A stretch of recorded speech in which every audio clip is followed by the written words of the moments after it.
Bonjour à toutes et tous, je suis ravie de vous retrouver pour cette vidéo un peu spéciale.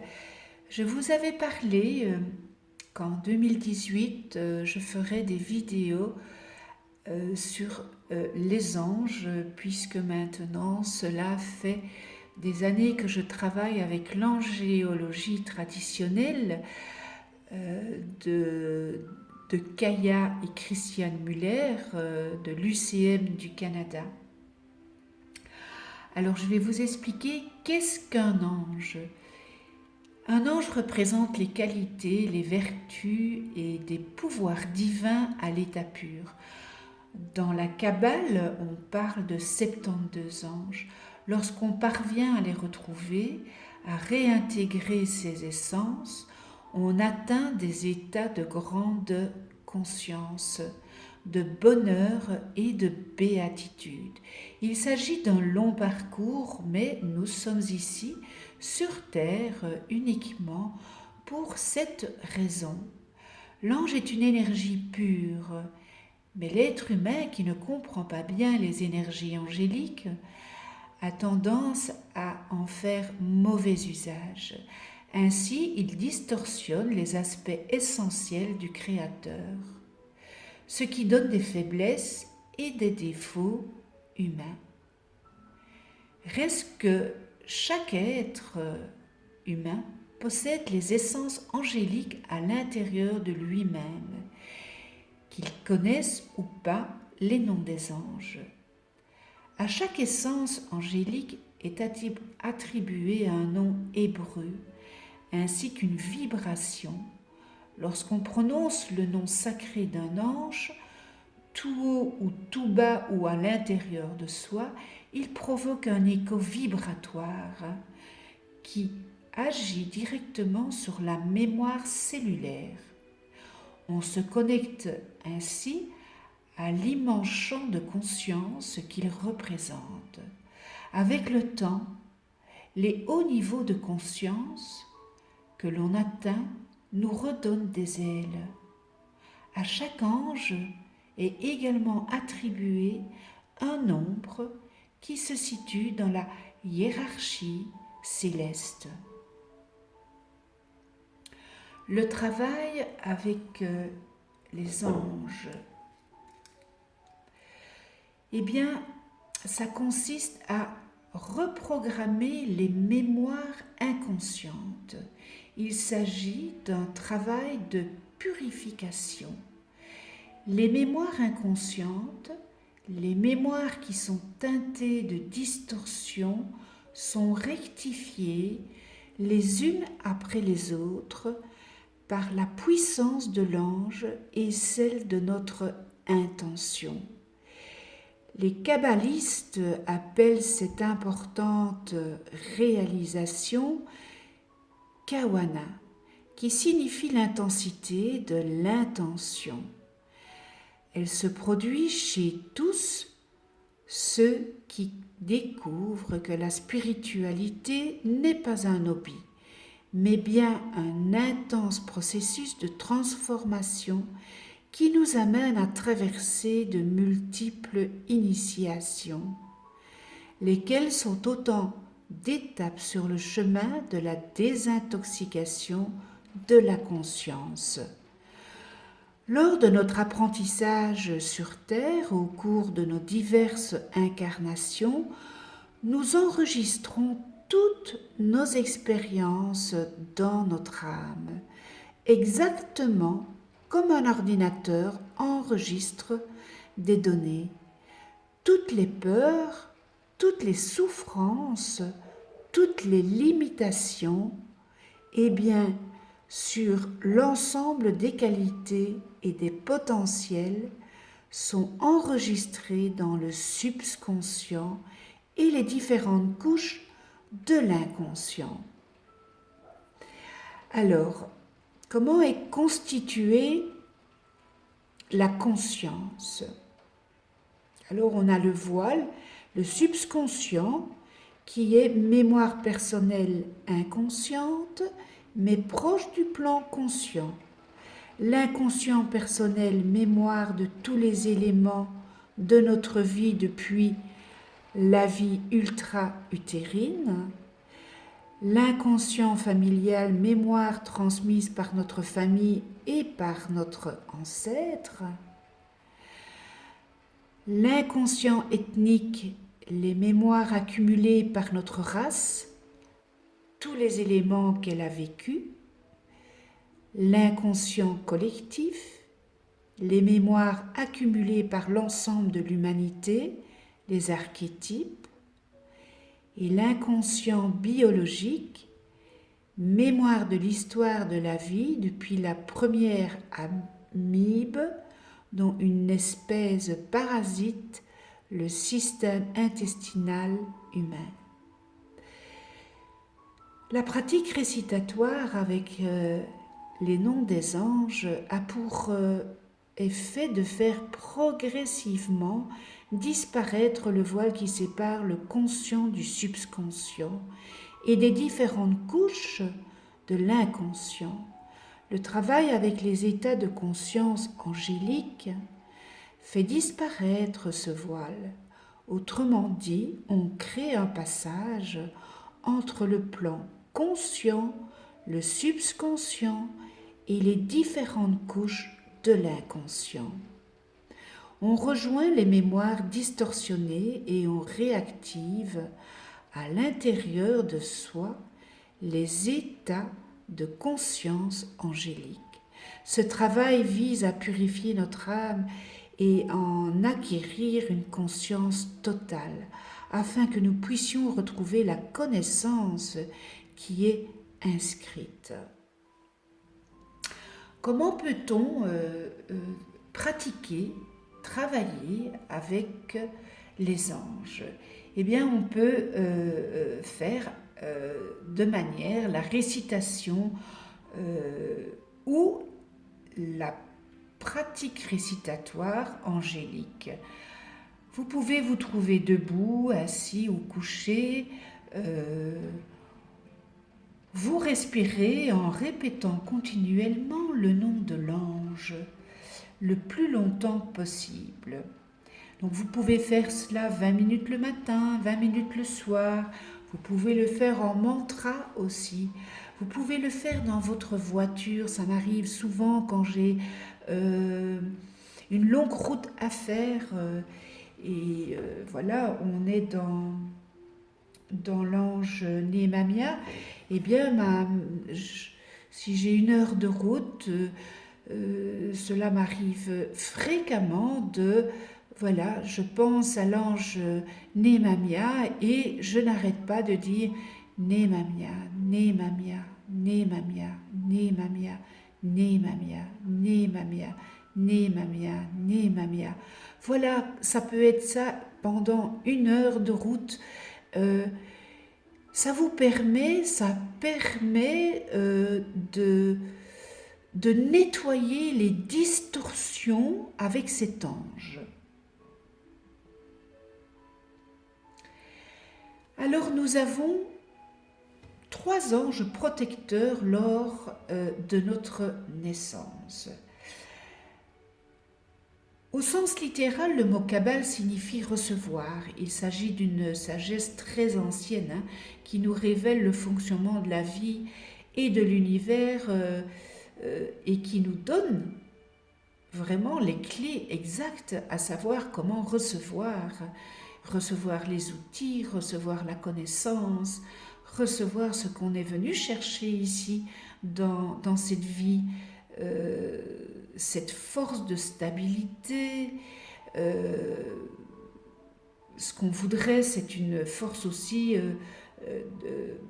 pour la stabiliser, cette force de certitude, ce plaisir, cette joie, ce bonheur, la santé que nous recherchons tous ici, bas sur terre. La Kabbale contient les règles qui nous permettent d'atteindre le but recherché de manière durable, de manière continue, Pas juste obtenir quelque chose qui va rester pour un laps de temps et après nous laisser avec un vide à l'intérieur, mais avoir une conscience qui nous connecte avec cette plénitude qu'on recherche. Sans ces règles que la Kabbale nous donne, c'est difficile de pouvoir atteindre cet objectif recherché. Alors, notre ange gardien, notre ange physique, nous aide à réaliser notre mission dans cette vie.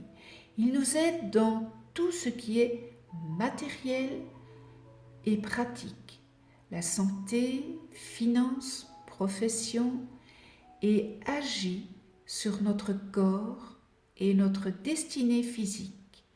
C'est notre ange le plus important et il régit une période de 5 jours dans l'année, agit sur notre corps et notre destinée physique. C'est lui qui est le plus important. Maintenant, on a 2 autres anges. Nous avons l'ange gardien émotionnel ou l'ange du cœur, on l'appelle aussi l'ange du cœur. Il nous aide à exprimer lumineusement les qualités qui sont en nous par rapport à notre signe de naissance. Il nous épaule dans notre vie relationnelle, affective, sentimentale, amoureuse, amicale. C'est le gardien de notre moralité, de notre personnalité et de notre personnalité et de nos actions. Et il régit 5 jours non consécutifs dans l'année et son nom est calculé suivant notre date exacte de naissance. Et puis nous avons notre 3e et dernier ange, notre ange gardien spirituel qui est l'intellect. Il envoie ses énergies au niveau de l'esprit et se consacre à notre élévation spirituelle. Cet ange régit notre heure de naissance par période de 20 minutes.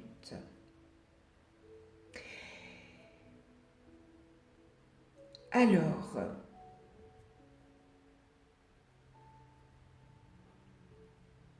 je continue.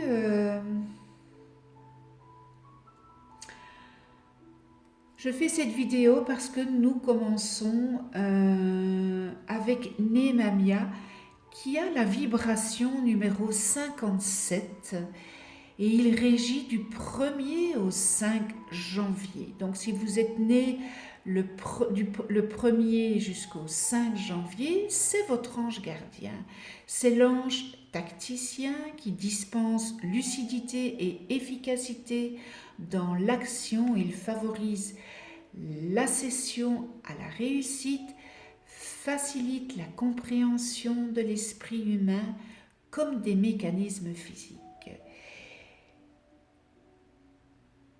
Il vous gratifie d'un tempérament audacieux, canalisé par l'esprit d'organisation et de discipline, le sens du devoir, allié à une forte capacité de résistance, complètement ce caractère puissant, prédisposé à des postes de direction ou de commandement.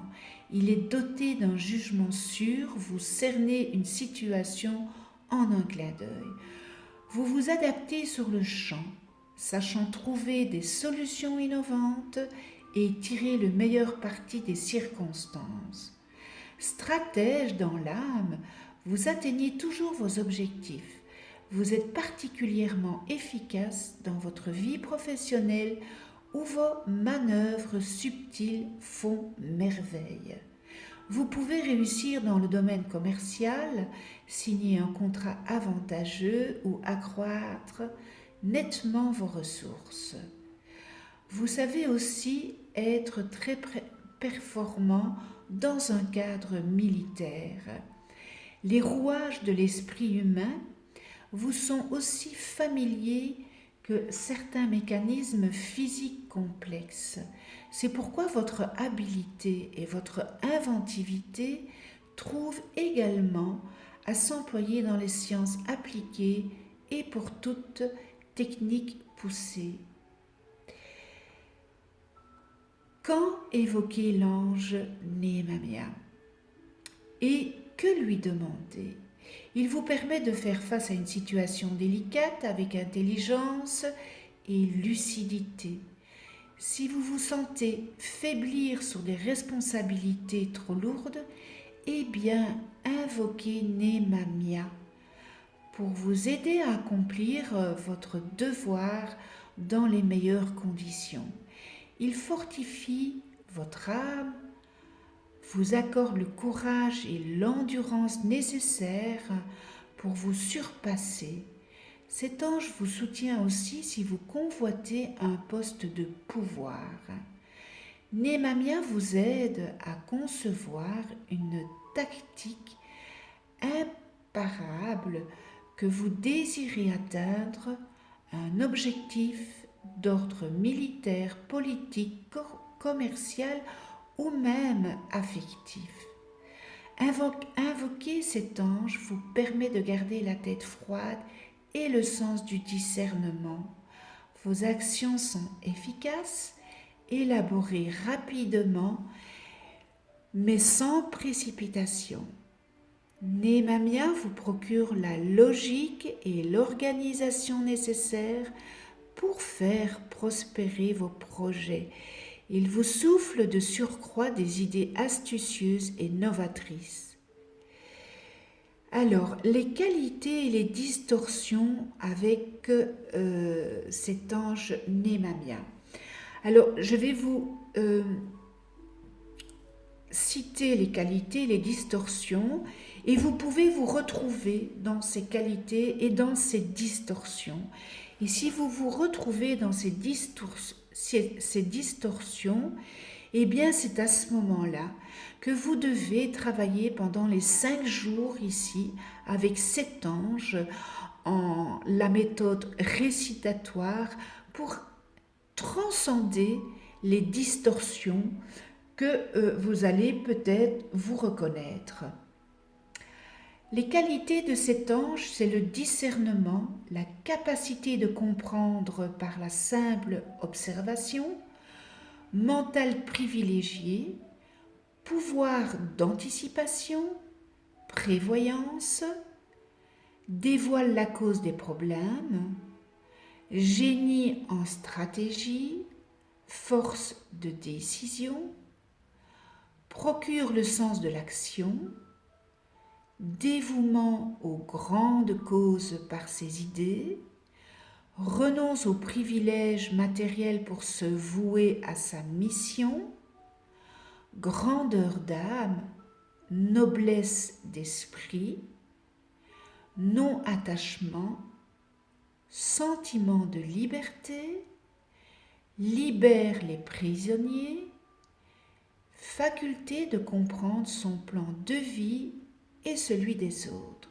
Ça, c'était pour les qualités.